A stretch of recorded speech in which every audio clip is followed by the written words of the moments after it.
All right, great. All right, so here, what we just gonna do in the next couple of slides is just to talk about the key things you need to understand about the different module. So we have spoken about the majority of the content. You understand where the management level fits into the bigger picture. But what has not been probably so clear is that, okay, if we're to talk about the management, the E2 as a subject and objective test, what is it that is expected? And therefore, how are the notes structured in order to meet those particular objectives? And we have a standardized way of dealing with things.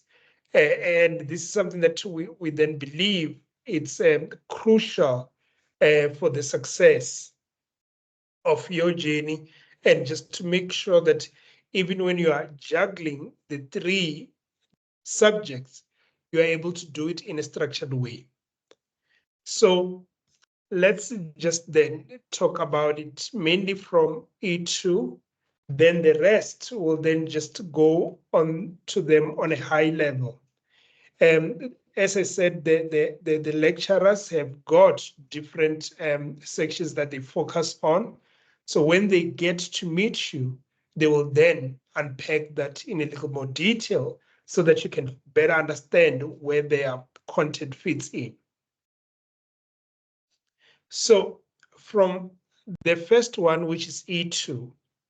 So E2, I'll be the one that will primarily be taking you through the entire module.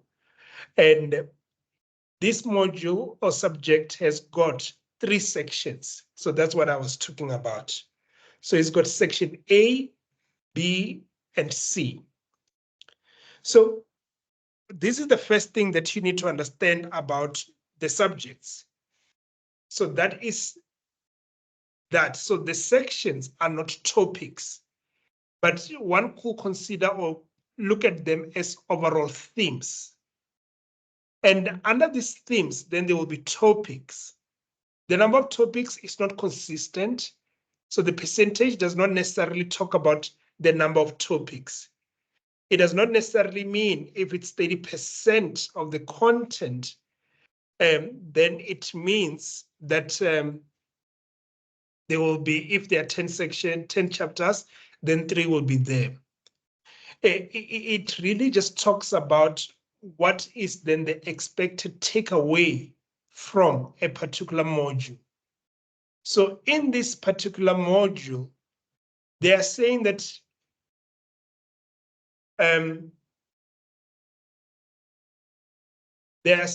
what? They are saying that you've got what? You've got the business models, value creation, which in terms of the time you need to dedicate to it will be 30% of your time. And this is just based on the volume of the content in relation to the other topics.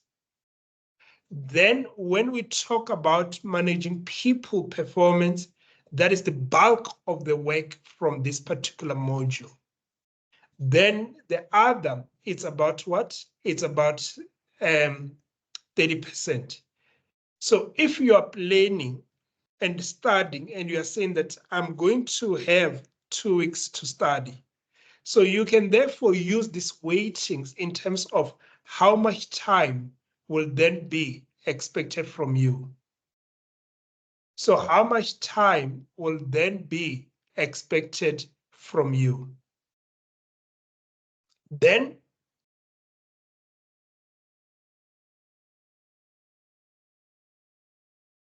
the next thing will be what? The next thing will be what is covered under each theme or section area. Or what does each section area focus on before we get to what's covered?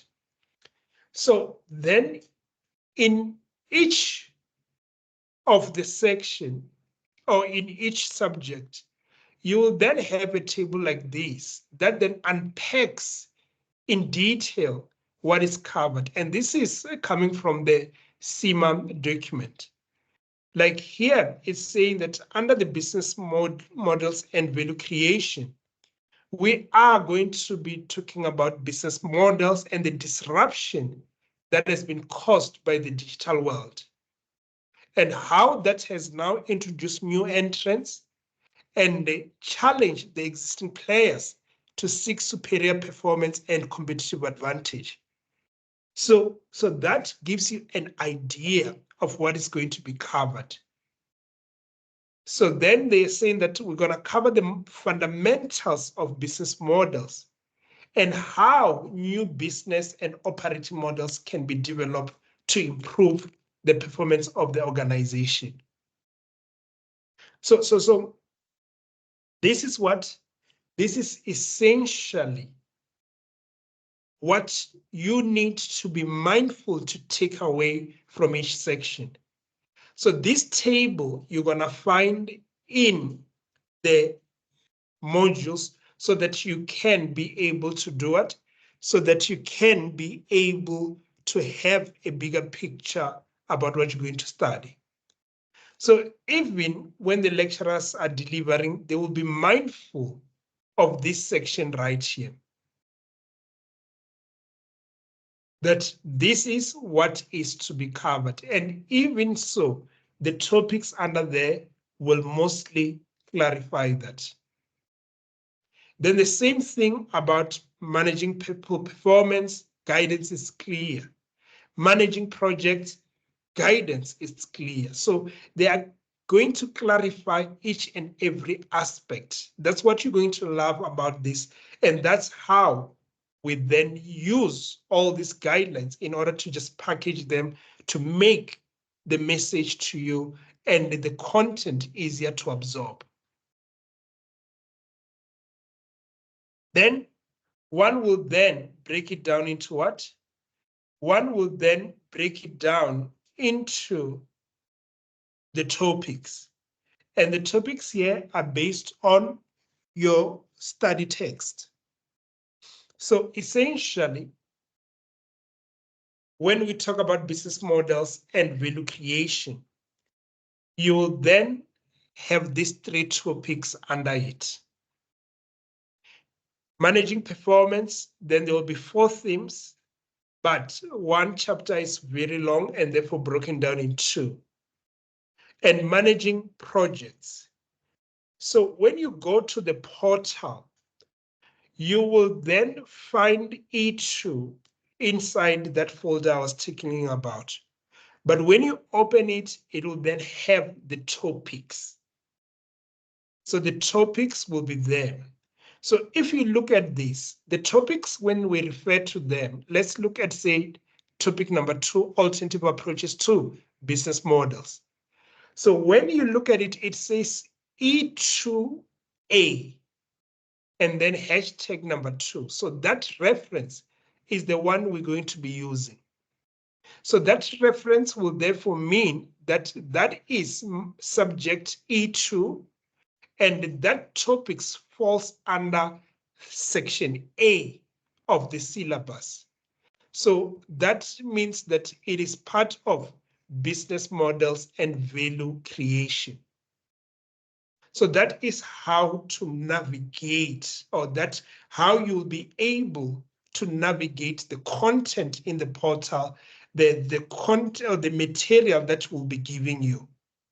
So sometimes we will not necessarily write out everything, but you will know when we say E2B, that is subject E2, and that's section 2 of this, section B of the syllabus, which is managing people performance. When you get strategy, you'll see that this gets a little bit confusing and complex because there is much more integration there. When I'm thinking about developing a new business model, I'm thinking about the impact it will have on how I'm going to evaluate or appraise the performance of my people. So that might then be sitting under E3A and E3 says C. But for now, our management level is much more simpler and much more structured. So we will then have 3 sections under E2. Then you might be saying that, okay, now I see that. So firstly, I've got the module, and the module has got the percentage weighting. So the module has got the sections. The sections have got percentage weightings that will always add up to 100. Each section, I need to understand what is its overall objective or bigger picture. And then I need to also do what? I need to also understand the topics that fall under that particular section. Then the other thing about the sections now. So you've now started a topic. So the topic will have what we call lead outcomes. So when we talk about lead outcomes, that is the expectation of what you should be able to do, the outcome from studying this chapter. The outcome from studying this chapter. So if I'm to study the ecosystem of the organization, which is covered in chapter 1, what is it that I need to be able to do? I need to be able to explain, for example, here, the ecosystem of organizations. I need to be able to explain the ecosystems of the what? The organization. That is a typical lead outcome. And from each outcome or lead outcome, there will be a component outcome. So how do I know I'm able to explain the ecosystem of organization? Or as part of being able to do so, what else should I be able to do? If you had to break it down for me in simple language, that's what it's saying. So you should be able, for instance, here, to explain markets and competition, society and regulation. And in what context will I then be able to explain this? In what context will I then be able to explain this? I will need to be able to explain this through understanding these topics. Which topics?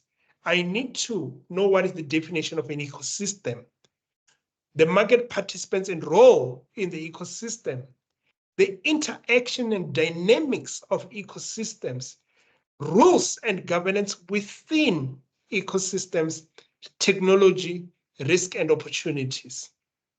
But then they realize that those topics are just words. Then they further and break it down into explanatory notes. That essentially we want you to know what is the nature of the ecosystem and what are its critical elements and how do they interact with each other. How do they impact the organization?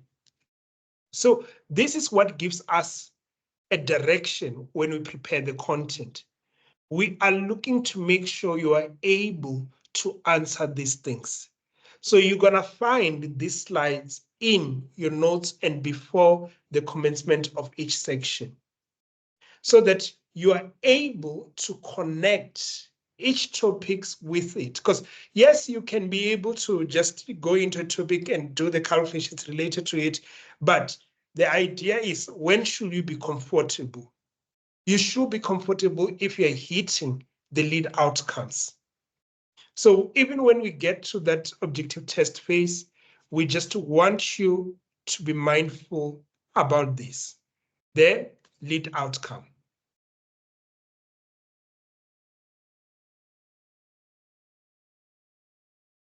Then, after you've gone through the lead outcome, then there is this table that is also from the blueprint.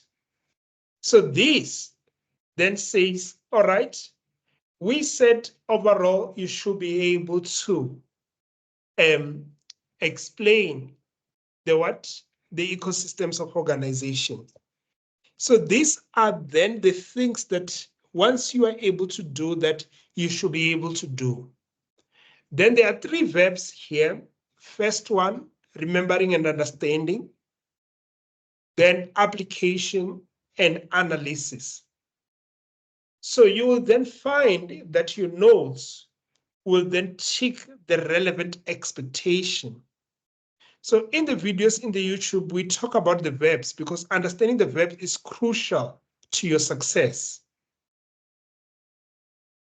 Understanding the verbs is crucial to your success.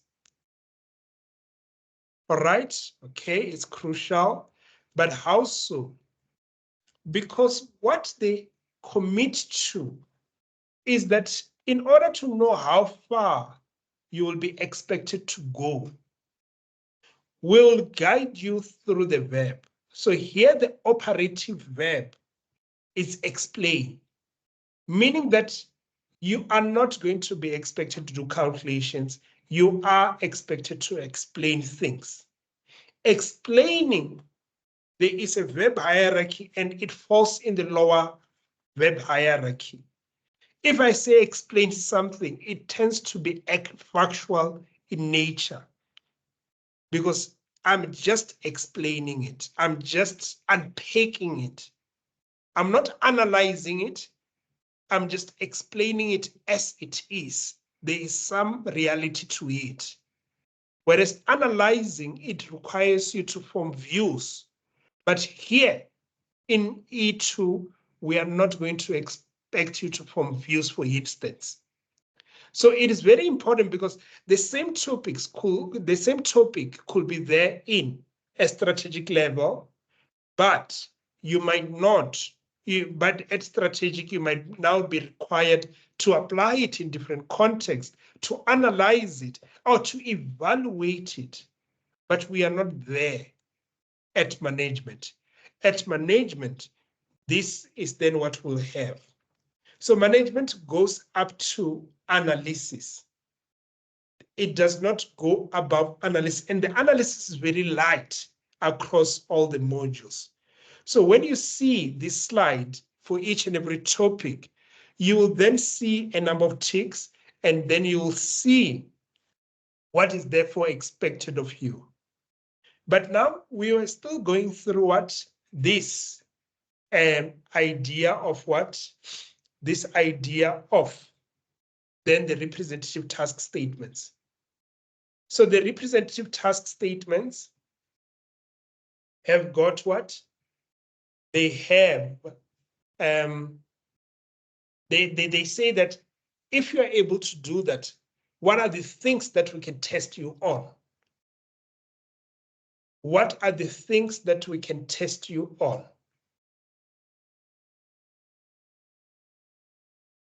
So now they can test you on your understanding on why ecosystems are beginning to emerge and how they differ from traditional markets.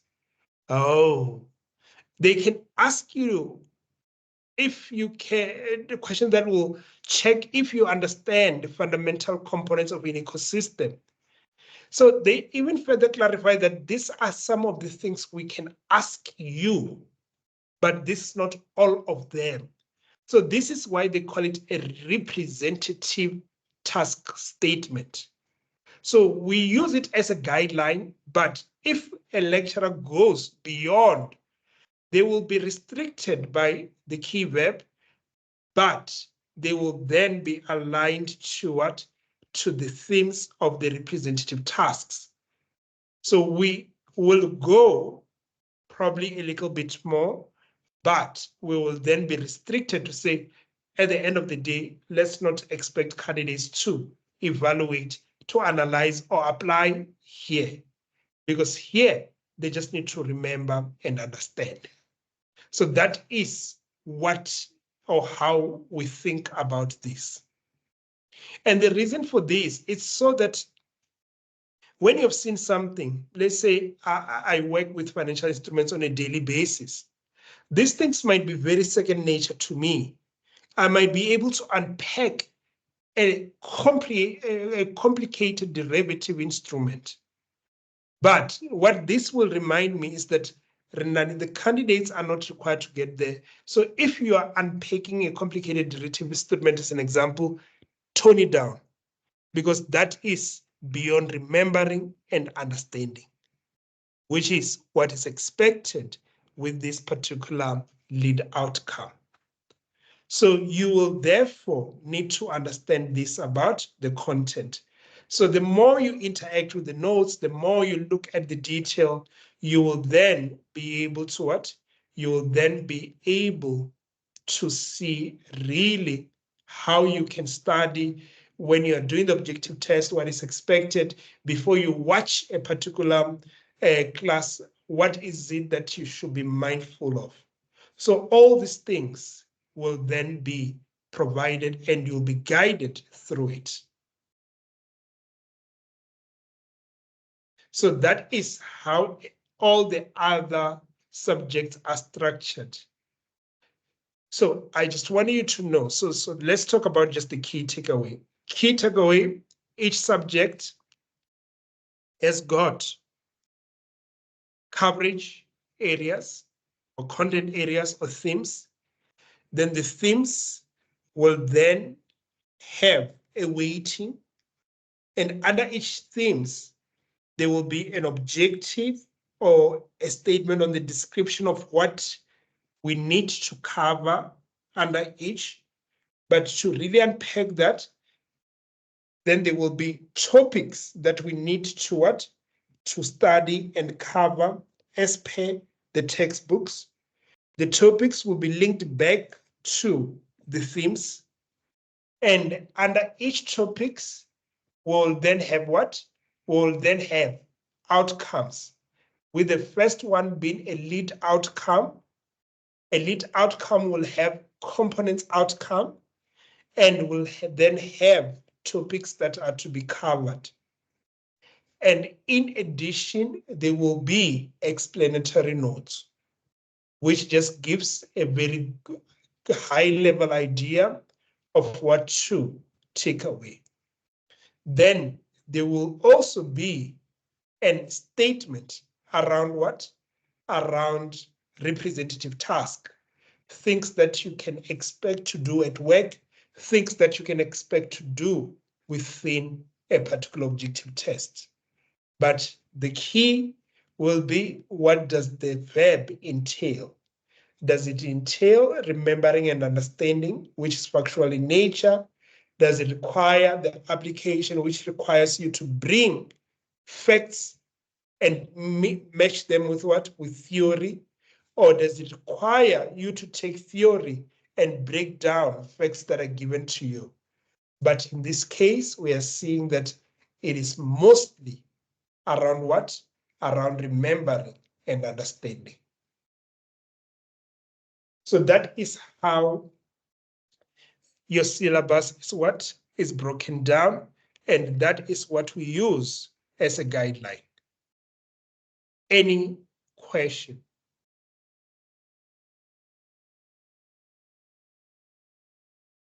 Does that make sense? So there is quite a lot of what?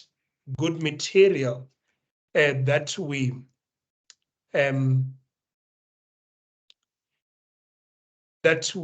will then be sharing with you during the course of what?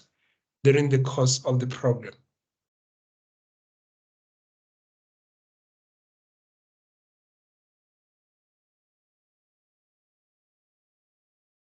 Okay.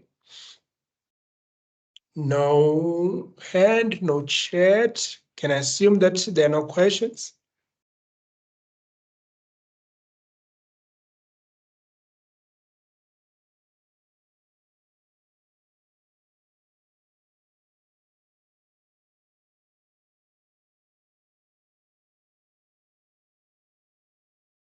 All right, so Let's look at what?